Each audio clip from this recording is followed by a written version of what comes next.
I think everything's overvalued. I don't think it's gonna bounce back. If it crashed right now, I'm going to create a short list of stocks so immediately I know a plan of action, what to do. Now today I'm going to talk to you about the impending stock market collapse. So there's certain reasons why I think it's going to crash, and they're not really that much different to everyone else's, but I'll bang through them. I think everything's overvalued, and if you look through history, it all does the same pattern, although this time it is ridiculously huge. Humans are notoriously bad at learning from history, and I think so many people are going to lose money. They're ploughing all their money into even like crypto and all the stocks, overvalued stocks like Tesla, and they're going to have a very rude awakening. Not only will they lose all of their savings, they will also possibly owe as much money again, and I don't think it's going to bounce back like it did in March. The Fed have printed so much money, they're running out of options. They're in a corner, and these things can only go on a certain amount of time, and they're being silly. That's part of the problem, because a lot of businesses are getting funded. So when it all ends, they could potentially just say, ta-ta, we're not getting paid to keep you on anymore. And also maybe the smaller businesses think, we can't afford, we haven't got any customers, especially in the leisure industry, so they're going to shut up shop. If there is inflation, you know, grocery bills are going to go through the roof, fuel prices will go up, just the cost of living in general. There's going to be homelessness, combined with a health risk problem where people are literally quaking in their boots just walking past someone in the street, the fear factor of that, and on the other end of it, the animosity that is dwelling between the government and the people, or whoever runs the governments. The stock market as well has never seen so many traders on phones and apps and just trading willy-nilly as if it's a casino, myself included. It's going to cause some problems. And on the opposite end, you've got robots now trading, putting in trades, taking out trades, just based on news headlines and stuff like that. I've noticed a lot of sector transitions recently, where people are moving out of the more risky stuff like the tech sector and going into, even like uranium's gone up, and the commodities and stuff like banking, the financial, the boring stocks, let's put it that way. Buffett's saying he's holding cash. You know, he's kind of hinting at the fact that there's going to be a problem. You got people like Ray Dalio who are saying the same things. They've been saying it for years. And even like, I hate the guy, I want to kick him in the nuts, but Bill Gates has sold all of his tech stocks and bought tons of agricultural land. He's now one of the biggest agricultural land holders in America. If that doesn't scare you, I don't know what else will.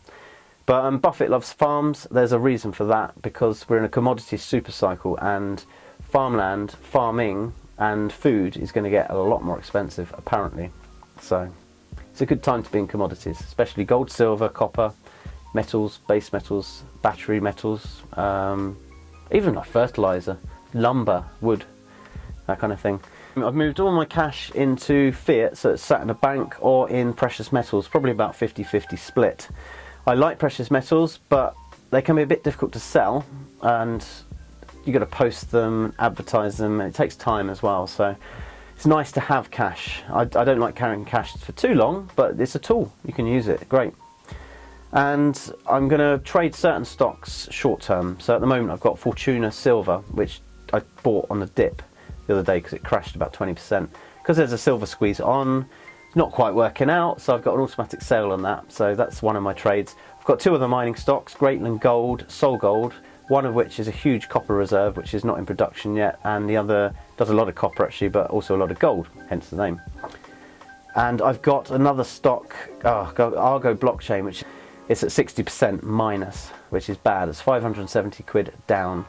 But I like the company, I like the CEO, and I like the fact they don't have any debt, and they don't just do Bitcoin, they do blockchain. So at some point in the next 10 years I might get my money back. I'm going to create a short list of stocks I really like in a list on my trading app and on my whiteboard up there, so immediately I know a plan of action, what to do, when to do it, and when they present the best value, because not all stocks go right down at once. Some, like the oil for example, last year it bottomed out halfway through the summer. It's a matter of buying as cheap as I can possibly get it, ideally in stocks that are solid, pay a good dividend, and also have global coverage, or in an emerging market, so it limits the risk. What I'm going to do is I'm probably going to do four payments. Do one when I think a particular stock's hit a bottom and starts going back up.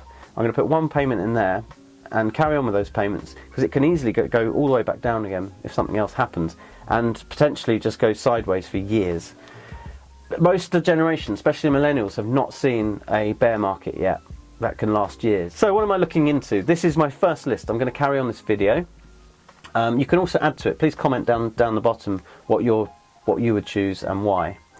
So I'm going to do precious metals and commodities. We're in a commodities bull cycle. Great 10-year, once in a lifetime thing really. Gold and silver, which should be GDX, which are the major miners, and a few mid caps mainly, and GDXJ, which is the juniors. So I'm going to probably go put more in a GDXJ because it runs further. And I think this year we're going to see all-time highs in gold and especially silver. I'm also going to go for Wheaton Precious Metals, which is a royalty firm, and I like them. They're a good company. Agricultural stocks, as I've said, you could go for individual stocks like John Deere. They did very well this year. But I'm going to go for an ETF, which is probably the iShares Agri business. So it covers all sorts of things, which is really good. I need to look more into that, to be fair.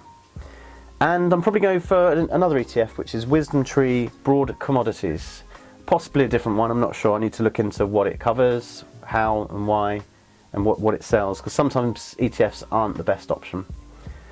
And uranium, I'm very bullish on uranium because, let's face it, oil is not popular, coal definitely not popular, and we're going into a electrics revolution and we need power for that, and uranium's the cleanest way to do that quickly. And it's kind of a bit of both. It's not clean and it's not renewable either. But they're looking into ways to reuse the depleted uranium, which is fabulous. And assuming there's no massive meltdowns, uranium tends to do quite well. So that's for that. I'm then going to look at high-paying dividend stocks, solid companies that pay really good dividends, with us mostly so they're all on the FTSE 100, but ideally either cover the world or are in emerging markets. So first one will be oil. I do like my oil, probably a short-term trade, maybe a year, maybe 5 years. But I'm going to go for BP Shell. I've made quite a bit of money from BP and Shell this year. And Gazprom, which is a very nice, they're all good dividend payers, 6 to 9%. But Gazprom's based in Russia, so I like that. I do like Russia. And then I'm going to go for mining all-rounders, so the big ones basically. So Vale, Rio Tinto, BHP, there are other ones, but they're all around 6% dividends. And I want to also add Polymetal in there because that's Russian and that's got a 6 something dividend. And healthcare, so I'm trying to basically spread my risk here in different sectors. Healthcare, probably go for GlaxoSmithKline. I bought that on its 10-year low recently, sold it after I got the dividend, got a bit of profit because I did not want to be holding stocks. I put 2 grand in that, but I will buy back in if it's cheap again. And also GlaxoSmithKline covers the whole world pretty much. I'm going to go for defence. BAE Systems is a very solid government contracted company that builds fighter jets. 5% dividend. So household, I reckon if I walk around my house I would find at least 5 or 6 Unilever products within a very short period of time. And I think if you go to India, a lot of other countries, potentially like Russia, you'll do the same, and that is brilliant because people need bleach, they need soap, they need shampoo. And I also bought into Unilever recently because that was quite cheap. That's I sold that after the dividend and got a good profit too. That's a 3.4% dividend, the lowest one on my list, but I like the company. And then I want to go for a financial probably. So I'll probably go for Aviva. That's 5% dividend. And I bought into Aviva as well recently because for some reason that went really cheap. I can't remember why. And I sold that off when it hit a reasonable high. I probably should have kept them all really. But I made a couple £100 profit off a grand investment. Happy with that. So emerging stock markets, I would quite happily go into an emerging stock of some sort, emerging market stock, even without a crash, and it's doing a nice dip at the moment, so I'm watching that space. Obviously I've said Russian mining and commodities, I'm very bullish on that, and I'm also probably going to go for an ETF, that'd be the main one. So the Vanguard emerging market's good, but I believe you get taxed quite highly for that. And I possibly might go for an SPDR High Dividend Aristocrat. That means it's dividends that have been consistently paid for a certain amount of time. They're really good companies. But according to the guys at Money Unshackled, I'll leave a link to them, the synthetic ETFs are much better. So the MSCI iShares ones, for example. Okay, so I'm then going to look at tech. You've got to have some tech, but not at the prices at the moment.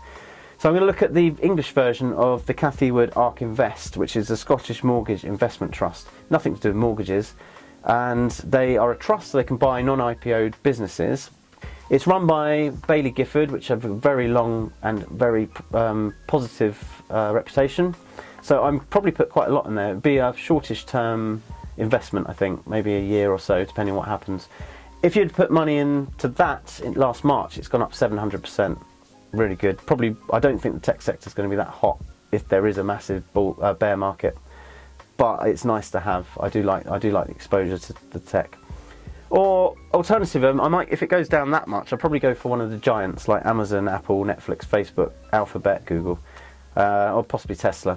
I do like those companies, and I'll keep a very close eye on the stay-at-home stocks which have been bought up, such as Netflix. So I'm going to go for some more speculative plays. This would be more of a after I've invested in everything else. I've talked about uranium, but I'm probably going to go for that first. Green energy stocks such as wind farming, solar farming, that kind of thing. Virgin Galactic, I just love the idea of flying around space. I do like Richard Branson, and I've looked at that, but it's a bit choppy for my liking. Okay, and probably some blockchain technology stocks. Now I think this would be a long-term 20-year investment, so I'll probably see it go up and down, but I'd like to buy as low as I possibly can and hold it. To finish up, if I was given a choice, if it crashed right now and I wanted to invest, this is my initial list of what I'm going to choose. I'll probably change that, but I'd go GDXJ, Kazatomprom, BAE Systems, really good dividend, yeah, 5%. Unilever, as I've said. I'd probably put equal amount into Rio Tinto, BHP, Polymetal and Vale. They're all mining stocks that literally do everything from precious metals to copper, iron, steel, coal even. So you're really spreading the risks there, and they've got mines all over the world. And I mean, Rio Tinto, for example, it's a 6% dividend, I think. Polymetal's about 6-point-something% dividend, based in Russia. Fabulous. Gazprom, that's the gas company in Russia. There's some other really good Russian stocks. I think there's one like the telecommunication systems stock. You're talking like up to 12% dividends. GSK, GlaxoSmithKline, we talked about that, and probably BP. But I might swap that out for one of those Russian high dividend safe stocks. So that's my list so far. If you've got anything you could think of to answer that, I'd be really appreciative. And if you do like it, please do like and subscribe. I really need you at the moment. And as I say, I hope you have a lovely day or evening or night.